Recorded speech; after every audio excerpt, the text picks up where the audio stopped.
Kate Falcha, welcome to Irish Granny Helen. It's time for our Saturday book, and this week we are continuing in this fabulous book, The Eden Conspiracy by Paul Wallis. This is video number 3. Single digits still for this one.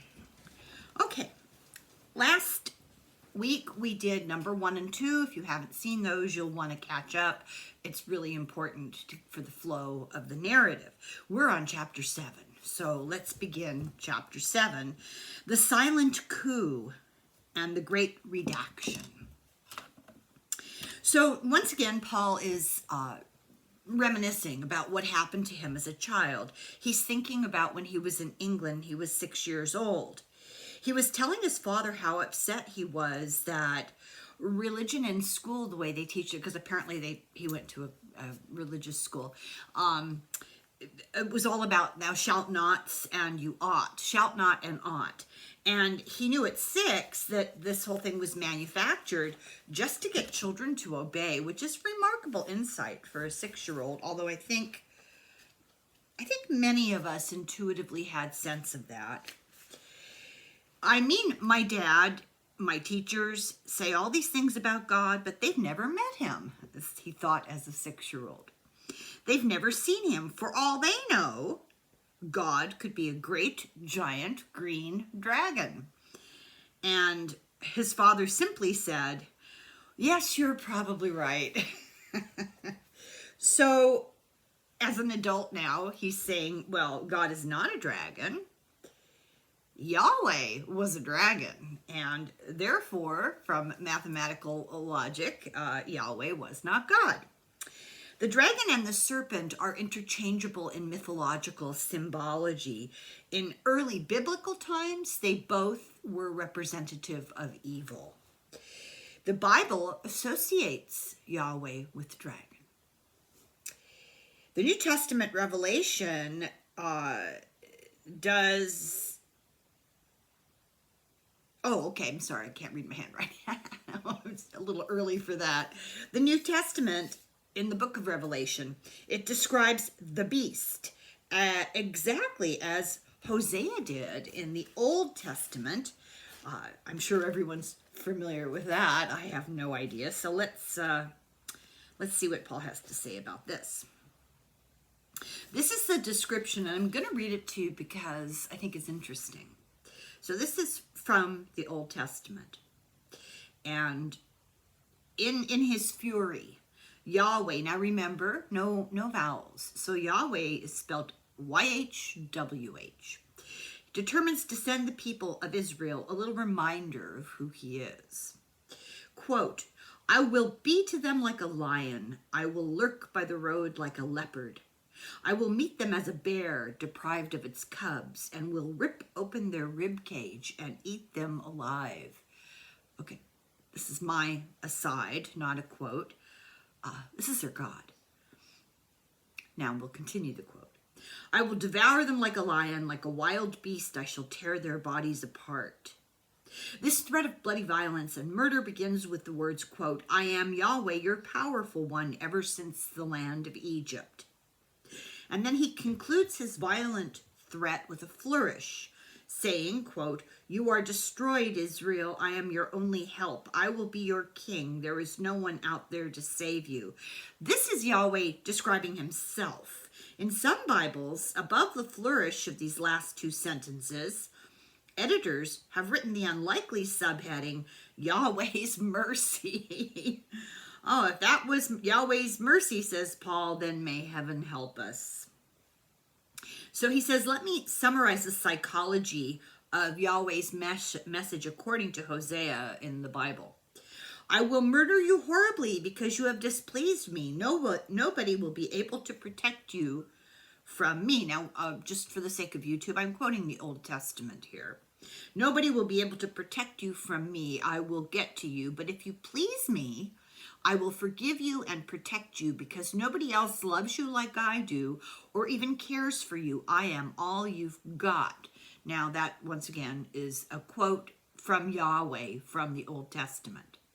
So Paul says, Let's call a spade a spade. This is the language of a psychopath. Okay, we move on. Jesus talks about an episode in the book Numbers and then 21. Yahweh sends seraphim. They've been listed with the angels. They're actually the deputies of Yahweh. And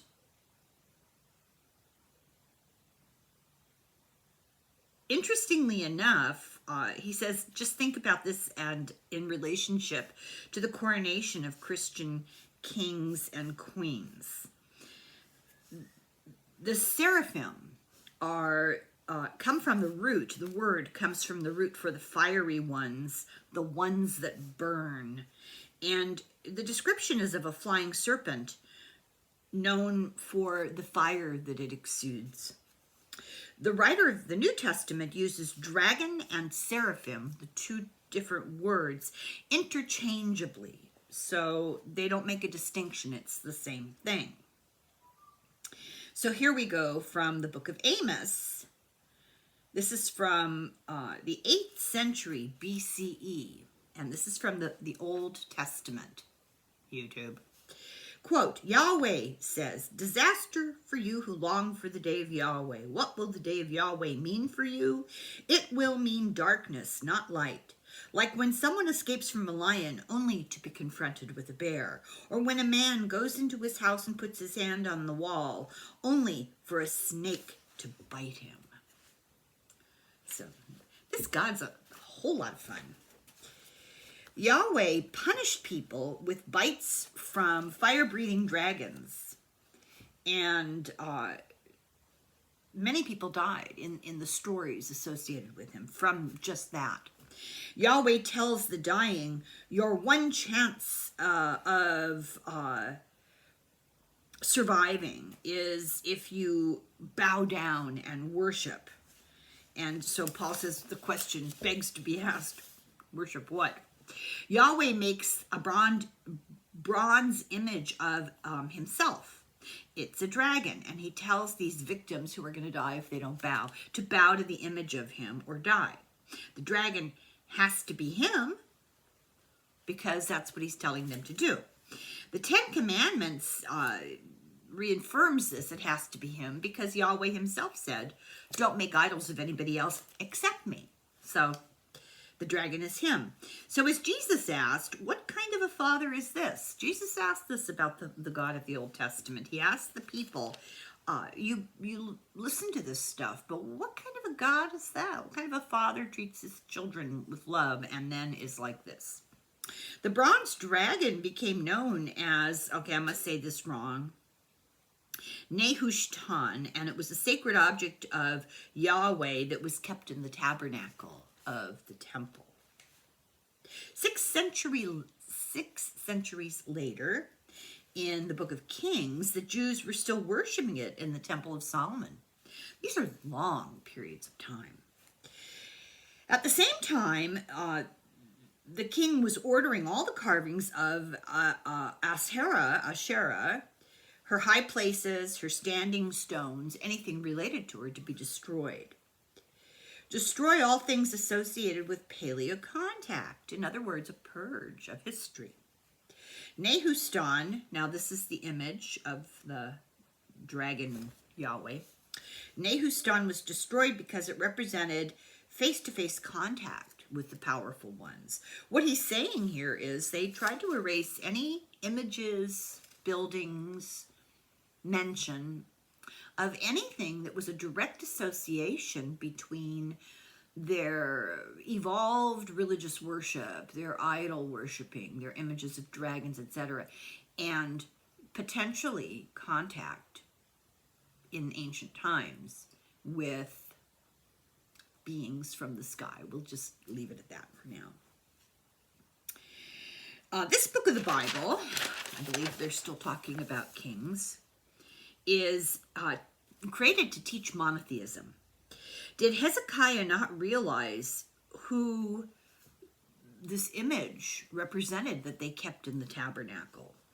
He may not have known the origin story and just saw it as an old idol. You know, there's a lot of iconography associated with every religion, but Christian religion as an example, since most of us are relatively familiar with that. And there's an intersection with two other of the ancient religions, the people of the book, Islam and Judaism. So there are symbols that exist in a common thread through all three of those religions with common origins. Most of us see them a lot, and we have no idea what we're looking at. Hezekiah must have realized what this idol was, because the people he was living with did. Therefore, he must have had an agenda to destroy it. I mean, why would he destroy it otherwise? To destroy other gods' memories, and not the image in the temple, but the images of other gods, to destroy them because, get rid of the competition, and present the image of this one god that was in the temple. The let me get the name right again. I'm so bad with names. Nehushtan. This was the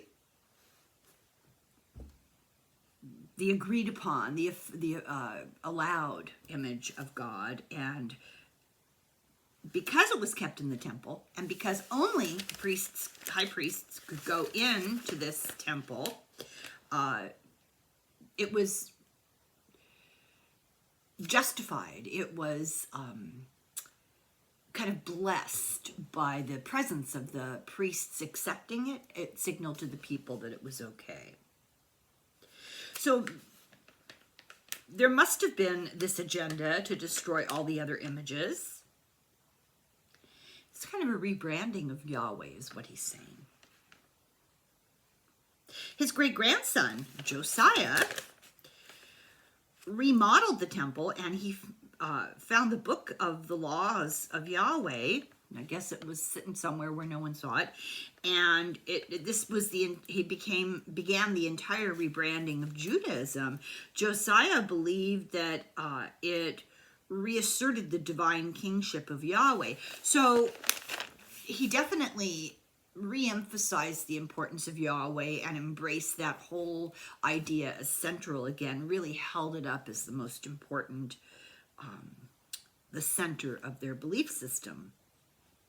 But the interesting thing about that is, therefore, by association, he was asserting the divine right of the high priests within the temple of Yahweh.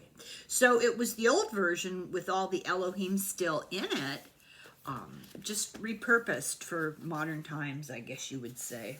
Let's see here. The book of the laws of Yahweh included undisguised narratives of the Elohim. Elion the captain, Shaddai the destroyer, it's just two sounds, the dragon, Asherah, Baal, Dagon, the Moloch child sacrifices, and the whole kaleidoscopic memory of the Seba Hasamayim. I guess you have to be a linguist to catch some of this, but let's just take Paul's word for it. Far from Judaic monotheism, it was the memory of a whole array of sky armies, otherwise known as Elohim, who governed humanity in the deep past. I think what he's getting at here is the people were not realizing at this point what it was that they were, what tradition it was that they were carrying on. Josiah and his scribe they recognized there was a problem, that this was paleo contact, and this story with all these different god entity beings, whatever they were called, this story didn't jive with monotheism. It challenged his version of the theocracy that he wanted to assert. So he did an urgent radical rewrite. However, he became a king at the age of 8. So the question begs to be asked, we know that an 8-year-old probably wasn't intensively getting into this history and theology. Who was pulling his strings? This is sort of parallel, it's similar Paul Wallis says, to the coronation at the age of 9 of Edward VI in England. And if we look at how that was manipulated, maybe we can get a clue to what was going on back with Josiah at the age of 8, the king. So Edward's powerful families were around him, both sides, battling for power. And they took the opportunity to affect national policy and accelerate reforms and cementing their own positions in the kingdom before he was old enough to take over. And Paul said he's sure that the same thing happened to 8-year-old Josiah.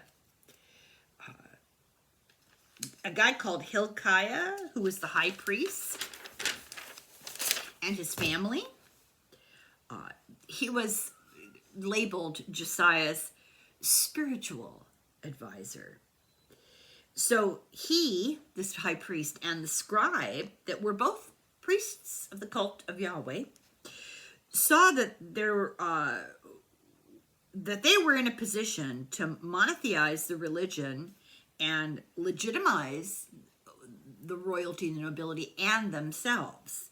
So the centralized power, it became a political victory. You can see how easily the belief system becomes part of the political control. We could learn something from history.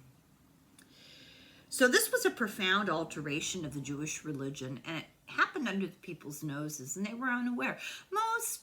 Almost everybody was illiterate. They depended on the priests to educate them, the high priests in the temple, to know the truth, and they didn't question. If they questioned, there was nowhere to go with it, idle questions. So there were temple priests to Asherah, this is the goddess. Their job, Yahweh's consort, I guess, their job was to maintain cultural memory of paleo contact. As always, religions of the goddess try to be faithful to the real history. And also to maintain the memory of the many entities that had existed before, by maintaining their own temples and their own priests and their own theology. Hilkiah, this is the priest, and the scribes had to elevate Yahweh by demonizing all the other Elohim. They blamed the wives. They scapegoated foreign wives of Solomon. Solomon had a bunch of foreign wives. They also blamed the wife of Ahaz, whose name was Jezebel. That's where that kind of a aspersion comes from these days. If you're a Jezebel, you're a wild woman, an immoral woman. Well, actually, that's how long this misogyny has hung around. It comes from one of the wives of a guy called Ahaz, and I don't remember the full story. I used to know it, but it's also a great movie with Bette Davis. Not about this time period, just a woman called a Jezebel. So foreign wives, they said, had lured royal husbands into worshiping idols. A little bit of foreigner blaming going on here. Kind of combining your racism and your misogyny. Everything old is new again. Joshua was raised by these two monotheists. We're moving down the line of inheritance of power, and the high priest and the scribes, they were raising him, the main scribe. I don't even have a name for him. And he was brainwashed for years to blame the wives and the bad other gods for everything bad, and then only to worship Yahweh. This left only really the main Jerusalem temple, because they tore everything down to get rid of all this other belief, and they left no stones standing where paleo contact ever happened. They removed the stones, they removed any edifice or structure or monument Very common for this to happen. They broke or destroyed all the idols and the carvings. They centralized political power and wealth in Jerusalem. And they elevated the high priest and consolidated the power of the only priesthood into what the high priest and his toadies were. 23 years after Josiah died, and he was only 38 when he died, there was no longer a temple, there was no monarchy, because the Babylonian captivity. But the priestly tribe and, the family line, this was something that was inherited. And the high priest family was still there. And the loss of royalty gave free rein to the high priest. And suddenly he became the symbol of everything and took over government control. So sort of the defeat by the Babylonians and, eliminating the nobility actually turned out to be an advantage for the religious leaders, they took over the political power.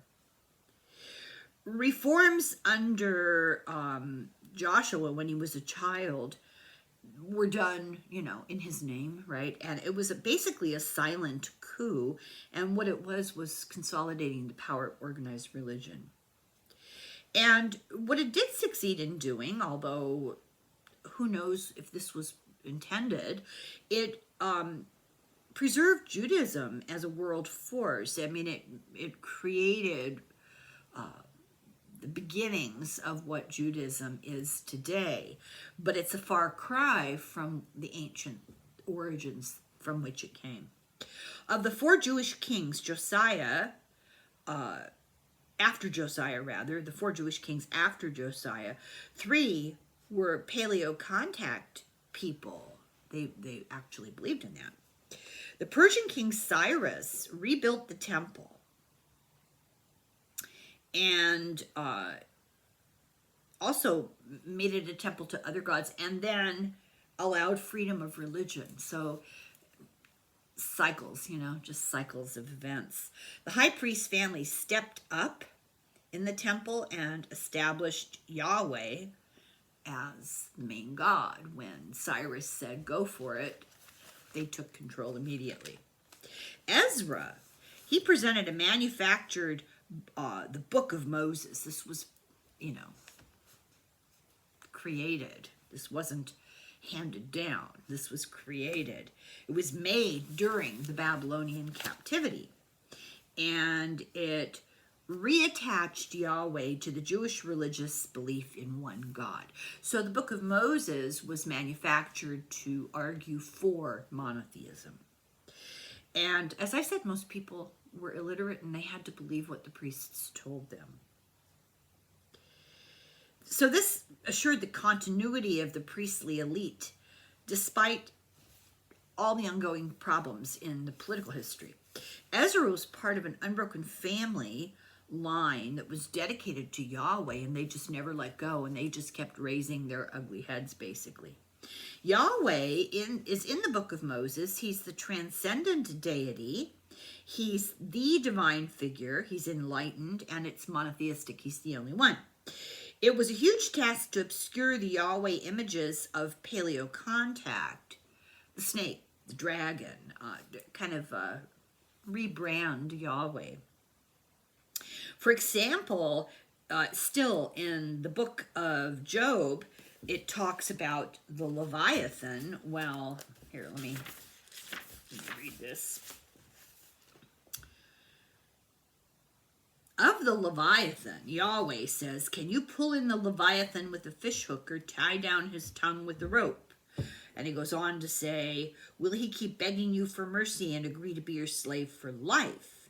Then he describes this horrible thing that breathes fire, and it's a giant, and it's fearful. But why would Yahweh compare his own prowess with that of this dragon-like animal? It feeds on grass like an ox, what strength it has in its loins, what power it has in the muscles of its belly. Its tail always likes sorry, I can't read. Its tail sways like a cedar. The sinews of its thighs are close knit. Its bones are tubes of bronze. Its limbs are like rods of iron. So what was he talking about? But he's comparing himself to this. This is a little creepy, I think. So is this a dragon-like creature? Or was this a piece of technology? That immediately is where my head went. It's been a while since I read this, so immediately that's what I thought. That describes, some kind of technology that you don't understand. In the Popol Vuh from the New World, it describes vehicles in animal-like terms, vehicles that emit fire. And I think all you have to do is watch a rocket taking off, the roar, the fire. I mean, you could see people who didn't understand what they were looking at coming to some pretty scary conclusions. Paul speculates that sometimes the talk about animals is real and sometimes it's about technology. Oh, and he even says vehicles or spaceships. Did they describe as animals these things because they just had no frame of reference? I think that's very likely. Yahweh sounds and its appearance is of very destructive. Just guy got a big chip on his shoulder. He's always mad about something. According to Isaiah, this is the generally dynamic of Yahweh's leadership. The people refused to walk in his ways, nor were they obedient to his laws. So Yahweh poured upon them fury from his app, which was his great power in battle. So this is some kind of weapon, not APP app like, StreamYard. This is a weapon, which is his great power in battle, and he set them all on fire until there was nothing left of them. Then he talks about this powerful destructive thing is referenced further in the book of Bel and the Dragon, to be found in the Septuagint. In this story, the narrator mocks the people of Israel's rivals, the Babylonians, who claim to serve an entity every bit as impressive as Yahweh. This entity, to say the Babylonians, is a dragon, so say the Babylonians, is a dragon whom they keep in the deepest recesses of an enormous sequence of layered tents, shrouded in darkness and smoke. Every day, the Babylonians provide their resident powerful one with vast supplies of edible offerings. However, this is so interesting. I get, the Great Oz vibes here.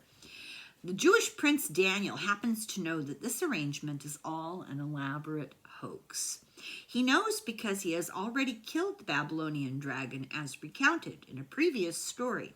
He knows the constant supplies of edible offerings intended for the dragon are in reality being consumed by the high priests and their families.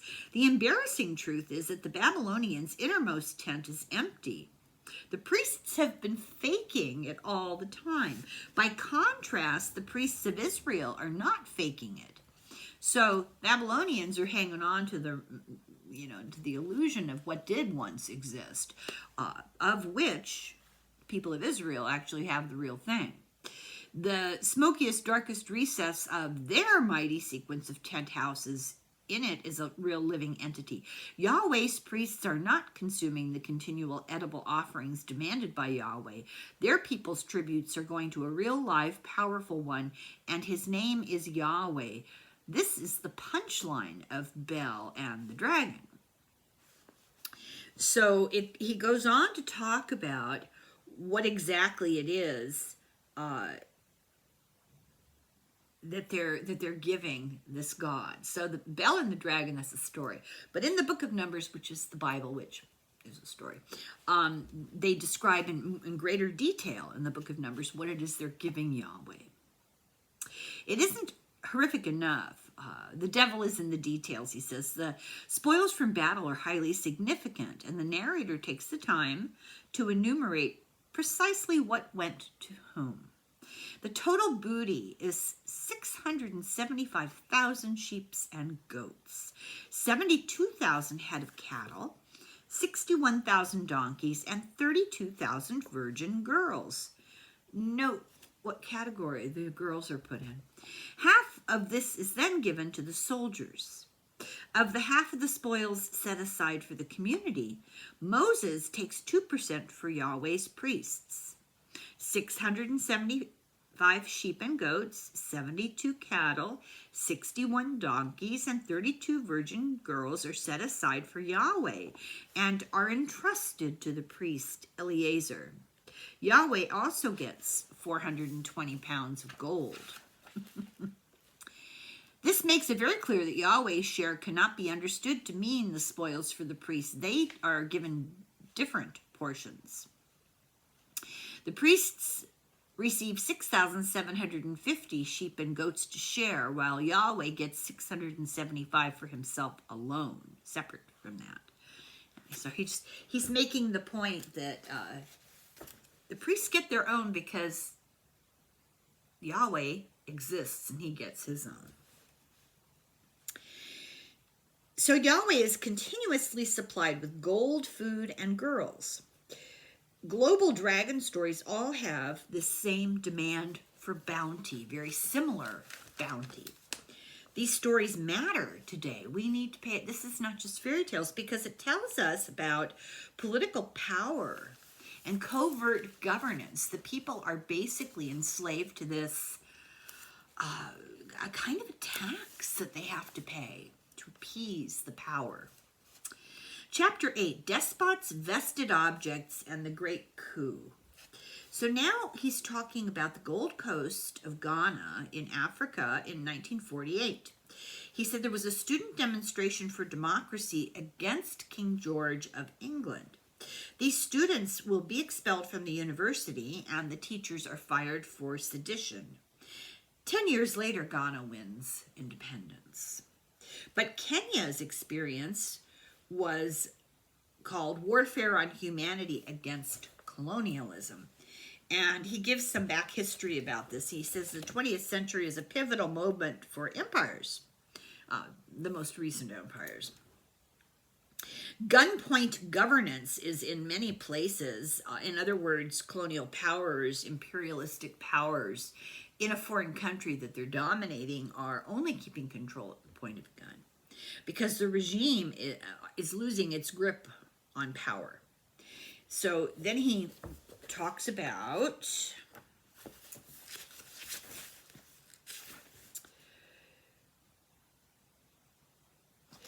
how imperial power introduces itself to people as an offer of protection, couched in terms like these. This is imperial power speaking here. We will domicile a major military force in your country.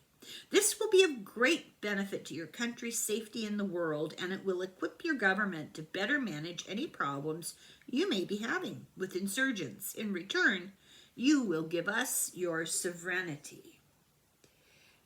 So, of course, the subtext is you're going to need to be part of somebody's empire, ours or our opponent. Take your pick. I think we should kind of keep this in the back of our minds for current events. This is a typical imperial approach.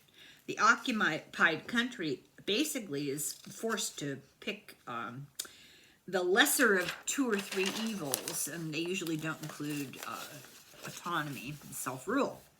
So, of course, the occupying army serves the empire and not the people of the country that they're occupying. The occupying army is there to maintain power, not to help anybody. This transforms economics and politics, and it first takes over industries and the products that control the wealth, resources, land, trade. So often, going into a colony, an occupied area, as an imperialistic power is a grab for resources under the auspices of providing some kind of bizarre protection. This redistributes everything all based on loyalty to the regime. So if you're a person living in that country and you go along to get along. The more you do that, the more likely you are to benefit. Taxes go up. The traditional economic base is removed. So, for example, farmers will lose access to river frontage. This is an example of how things change. Or they won't be allowed rainwater. Brings to mind the debate going on right now about water in California. This is sort of a mini imperialistic move against a state. Keep that in mind. People lose their traditional land rights. Security is decreased. You have a population without time or energy for anything, with anxiety, with a lot of dependent problems. Now, being disloyal becomes an issue to the colonial power, and trying to resist this imperialistic move is defined as seditious. And your property, your business, your money, your bank account, whatever, your freedom can be seized. People are put in camps. Rebels are hanged. And you're only fed if you show loyalty. Food and medicine only go to the compliant, sometimes. There's forced labor camps. People are killed or tortured in front of loved ones and other people in the camp as a clear sign it's better not to resist. Pleas for mercy must be publicly ignored. Others, it's a lesson to everybody else. It doesn't matter how you beg, we have the power. This is a common history. This is not to bum everybody out, but this is setting the stage for what he sees might have happened here with this whole Yahweh thing. This is very common in imperial grabs and colonization. It is the fabric of colonization. But as an example, he says, this happened in Kenya, the English. There was capital punishment on a horrendous scale when they took over. The dynamics of colonization differ almost, not at all, throughout historical time and global location. Very similar dynamics. And now we get back to the topic at hand. This can be seen reflected in Hebrew scriptures. This is what happened. If we look at the Bible as a narrative of paleo contact, we recognize the process of colonization. In the book of Samuel, 1 Samuel, I hope I said that right. I'm ignorant. The people of Israel confront Yahweh. I wrote in the margin here, I don't know what I don't remember my notes, but in the margin here I wrote, some God, am I right? So, the people of Israel confront Yahweh, and they try to throw off his rule because of the corruption and abuse from Yahweh by his vice-regent Samuel and Samuel's 3 sons. First, they plead to Yahweh and express their fears, and he sees this as an affront to his authority, of course. It's not the people's business to question. Questioning is always the first to go in any kind of an authoritarian environment. And then, it's not Yahweh's fault. That's the next thing. Then Yahweh sends Samuel to address the mob with a strong warning. What will happen if they don't pipe down?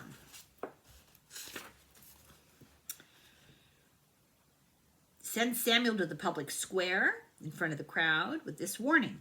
If the people are determined not to cooperate with the rule of Yahweh and they appoint a human king, the people can expect this from the human king.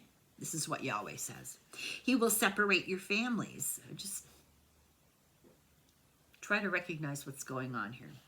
He will seize your boys and use them as soldiers to fight in his armies. He will force your sons into labor on his own farms and set them to work in his armament factories. He will take your daughters from you and turn them into slaves. He will take the best of your crops and farms, the best of your olive groves and vineyards, and reassign them as rewards for his deputies and those who loyally serve him. He will impose tax on the fruit of your labors, your wine and grain, and what he takes from you, he will supply to his own officers and servants. He will take your young men, your male and female servants, and your donkeys and make them work in his own properties. He will tax the property you already own, your goods and livestock. In this way, he will reduce you to a life of servitude. On that day, you will cry out to Yahweh for mercy, and he will not hear you. Tale as old as time. So this is the pattern of colonization: injustice, theft, terror, violence. Basically, he says, I will protect you and I will punish you. And Paul says this is the hallmarks. These are the hallmarks of a psychopath. It's double speak, right?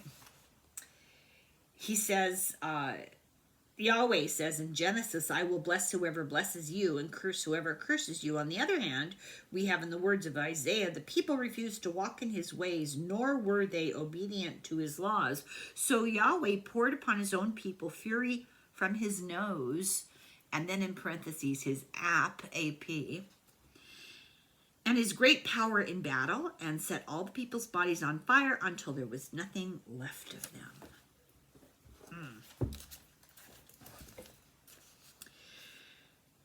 So this is warfare as a device to show authority and control and to take power. It's a reminder of your duty to obey.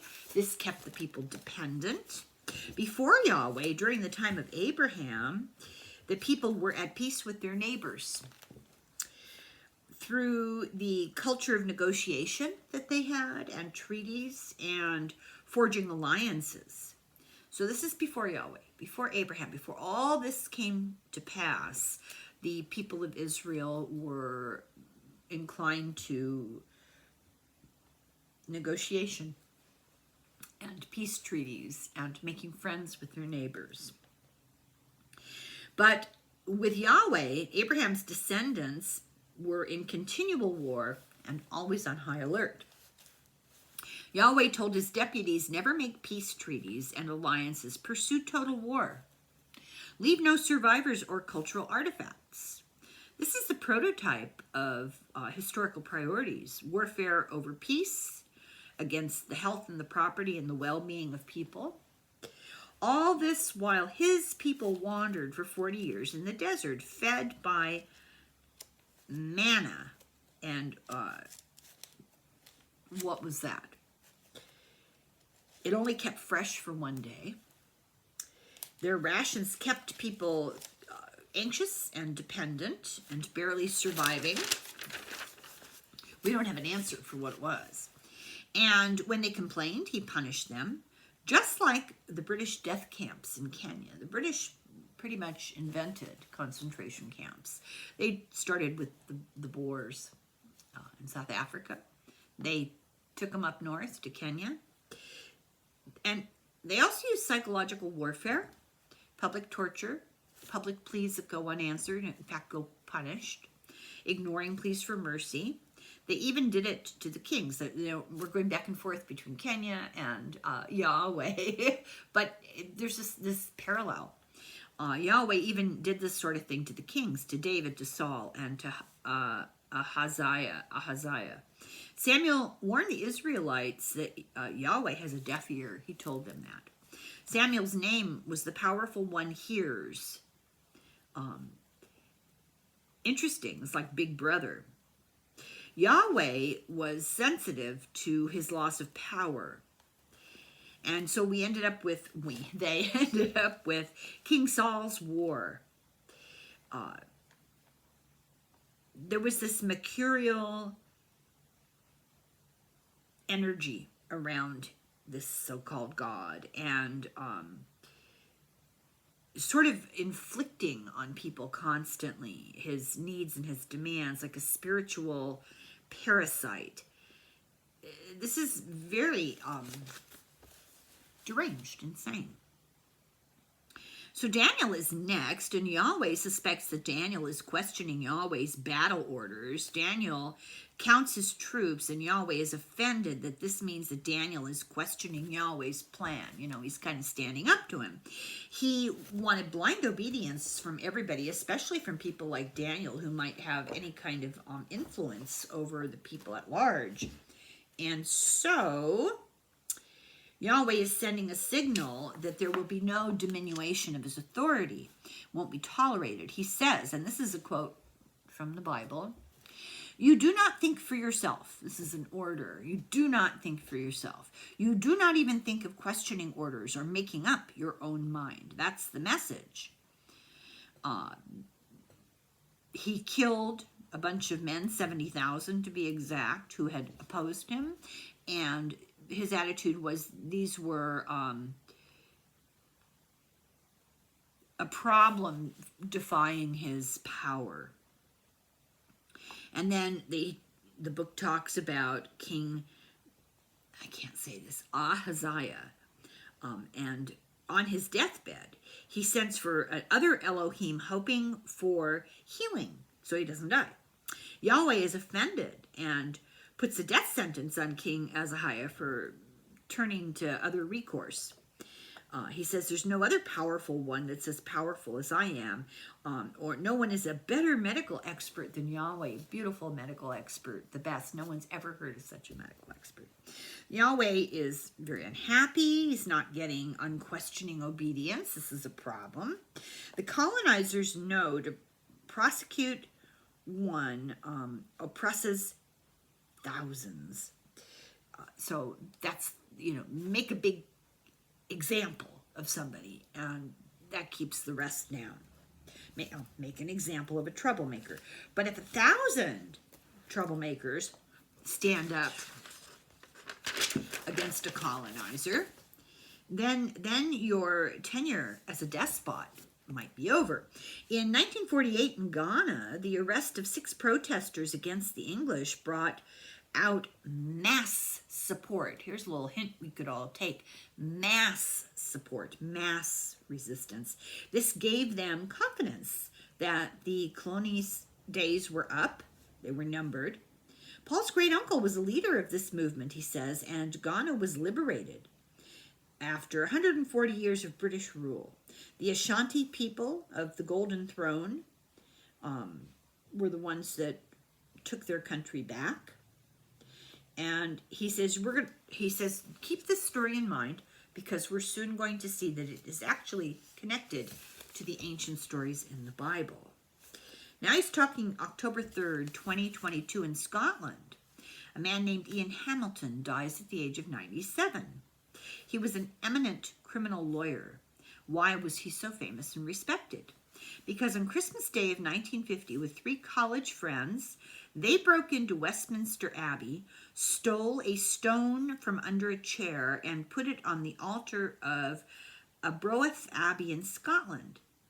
There was celebrating in the streets, in the minds of the Scots. They were now inevitably going to be independent, would become independent. This stone was a sacred vested object. So it comes from 1296.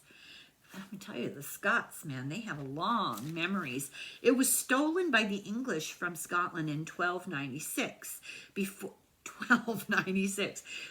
it had been used for centuries for the coronation of Scottish kings. And it was replaced when they got it back in the spot, and the Scots declared independence to England.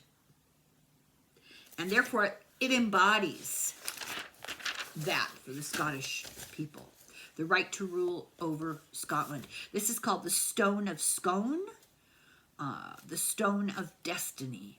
Why did the Scots see it that way? It had originated in Ireland. Of course it did. And it was used to name a Scottish king of Ireland, then taken to Scotland. The stone, I think, not the king.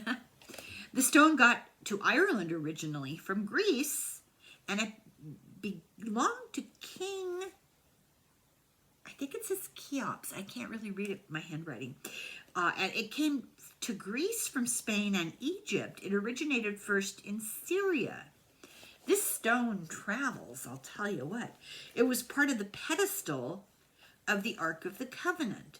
So let's review. It started out as part of the pedestal of the Ark of the Covenant, was taken to Syria, stolen, I assume, taken to Syria, then to Egypt, then to Spain, then to Greece, then to Ireland, then to Scotland, where it was held for a long time as part of where the Scottish king was crowned, and then stolen by the English.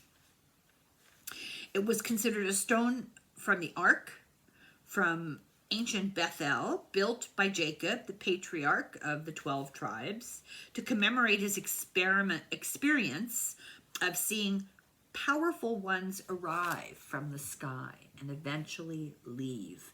So here we have the connection to the Elohim.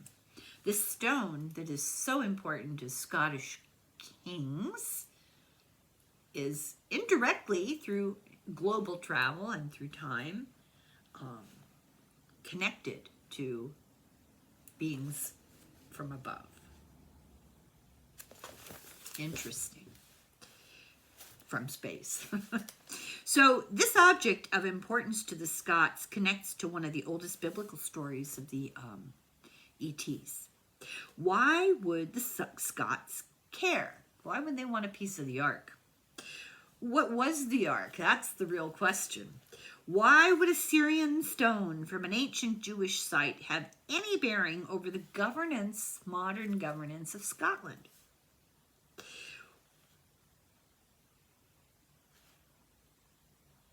It was loaned. This is really interesting. I'd forgotten I read this. This stone in Scotland that went through that travels, in real life now, this is not a story, it was loaned back to England for the coronation of Charles, just, a couple of years ago. So there are other vested objects that are related to the coronation symbolism. The crown, the orb of the scepter, he holds the whole world in his hands. That's not a joke. That's what they think. The gold, diamonds, and jewels in them all come from colonies. They represent wealth and power and the authority to rule wherever they feel like it. Their vestments from the church also carry symbolism, and these are from the state of ancient Rome, from Babylon, from Carthage, from Israel, Persia. They are handed down, these symbols. We don't know what we're looking at. You see a priest in a long robe, you think you know what that means because you've been told what it's supposed to mean. There's a backstory that you don't necessarily know. And this is a message of continuity. The people in the know will know and recognize what they're looking at. It's a message of the impregnability of royal power. This is how the nobles and religion hang on to power. So he compares a portrait of George Washington and George IV. Perhaps it's the third. I'm kind of sloppy in my handwriting. And the similarities, maybe it'll say in the book here again. I can see it. I'm taking notes for you guys. I'm always in a hurry. I can never read my writing.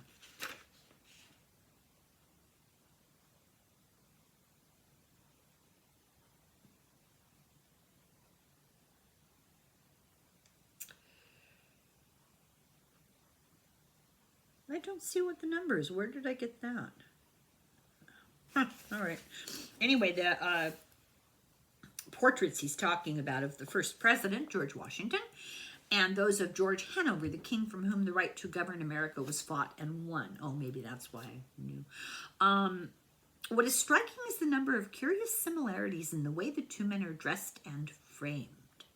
Navy blue coat, naval hat, golden epaulets, a staff and a sword, a white powdered wig, and copious gold braid adorning their waistcoats. In the background are crowns and flags, a mace, which is the emblem of power in ancient Rome, and an eagle, a Roman symbol of military supremacy, are both incorporated into the surrounding furniture. All these motifs are vested with the associations of power and authority. Only the absence of silk and ermine in the portraits of Washington make clear that in him we're not looking at a king or an emperor, but a president.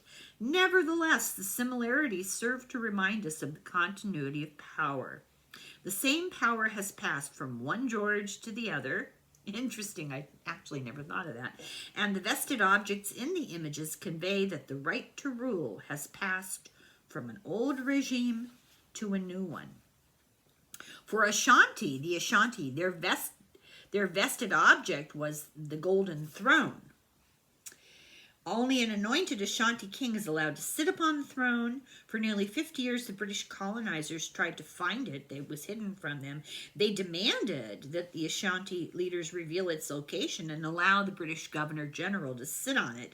This has never happened. Instead, the Ashanti people kept the golden throne hidden for half a century in a deep forest, and because no British body has ever sat upon the golden throne, they never really had the full authority to rule in Ghana. That is why the British wanted it so bad, because of what it symbolized for the people. But the resistors of 1948 gave confidence to the people. Even when the representatives of the colonizing country leaves, there's no guarantee that everything is going to be okay. There's residual damage that's done. It follows the same pattern as all the dragon stories. The people are forced to serve the dragon, agree that they no longer want to be slaves, they don't like the taxation, they don't like the conscription, the terror and the control begin to lose their power. People are sick of it. The culture is one of subjugation and depression, and this morphs always inevitably into anger. The people see that they must act together, and not one of us will serve you any longer. In one voice, they tell the dragon. It can't kill us all. If it did, it would have no servants left, so what would be the point? It might kill a few of us, but if we stay solid, it will realize that its power to rule over us with threats of violence is at an end. So usually a young hero will step up and confront the dragon. For example, Daniel in Bel and the Dragon. For example, St. George. And the dragon sees that the numbers are against it, and it flees to live in the mountains. This tale of power through fear, fear overcome, the power of grassroots solidarity to end abuse of leadership is old as time. This happened to people against Marcos, the Romanians against Ceausescu, the people against the Berlin Wall, Nelson Mandela against apartheid. This story of Yahweh's rule and Saul. This is the arc of social progress. Numerous cultures have stories of original non-human leaders from the sky handing over the power to successors. Nigeria, Benin, Norse, the Sumerians, the Hebrews. So essentially, Yahweh is not the Almighty God being replaced by human king. That's absurd. Yahweh is non-human colonization. This is finally the culmination of his argument, that there's a lesson here in social development and progress. And if you use human history and then extrapolate backwards and analyze the relationship between Yahweh and the people, you see the same pattern repeated. So that helps to hint at it's a clue to who Yahweh was. It's a lesson in social development and progress, humans moving beyond habit of behavior and fear and collaboration, and finding the strength in one another for the common good. It's the story of grassroots energy and social progress, and it immediately disappears if we call Yahweh God.